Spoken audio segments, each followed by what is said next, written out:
ayun guys, panibagong araw, panibagong video, panibagong kwento na naman ang ilalahad ko sa inyo ngayong araw na ito. Bali itong video nga pala, ikuha ko to ng isang araw at ngayon ko lang ito ginawa. At huwag na natin patagalin pa, umpisan na natin ang kwento. Nandito pala ako sa bansang Saudi at dito ako nagtatrabaho. Bali dumating ako dito taong 2019 at nagtrabaho ako sa isang coffee shop at naging waiter. Unang dating ko sa bansang ito, grabe takot na takot talaga ako nang dahil sa napapanood ko at nababalitaan ko noon sa TV. At pero malilat lang palang mga yun. Pero dumating ako dito noong June 2019, kasagsagan pa ng init ng panahon noon at grabe parang papasuhin talaga ang balat ko noon sa sobrang init ng panahon dito at hindi ko talaga in-expect ganun pala ang klima dito.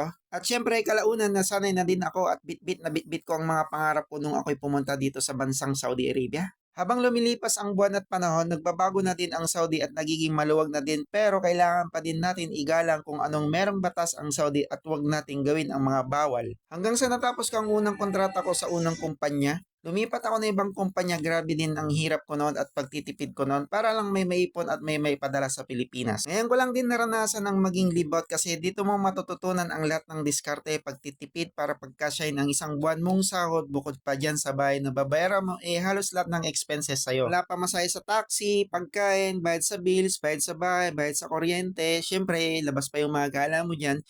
Syempre yung kampanya binibigay nga naman lahat nila pero kulang pa din. Kaya kailangan natin magtipid-tipid bilang OFW, ang hirap ng buhay. Kaya ako 3 taon na rin ako nagbibisikleta, mainit man ang panahon, malamig man ang panahon, minsan umaambon, nagbibisikleta rin pa rin ako para lang mayroon akong may padala sa Pilipinas at makatipid-tipid ng konti.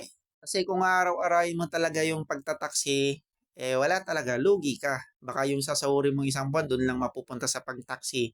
Hindi ka pa makabili ng masasarap na pagkain. Kaya tayong mga OFW, kailangan na rin natin na dumiskarte sa buhay natin. Siyempre, unang-una dyan yung pagtitipid.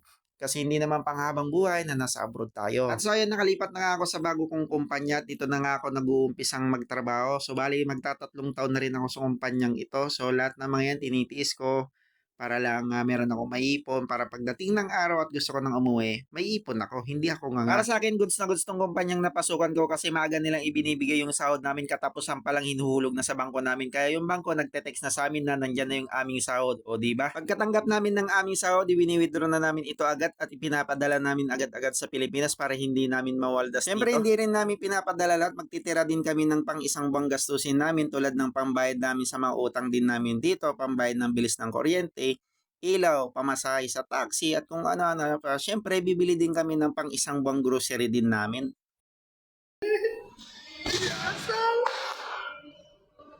Very bit. Ooh.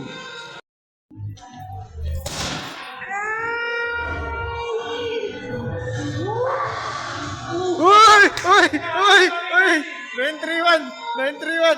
More! One more, oh. 931, no? Nabit niya yung 926. Mashallah!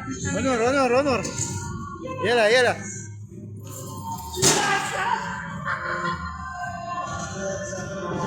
This time up, At so ayan guys, hanggang dito na lamang yung aking video. Maraming salamat sa lagi yung panonood. See you in my next video. Bye bye. Yun lang. Finish na. Follow for more.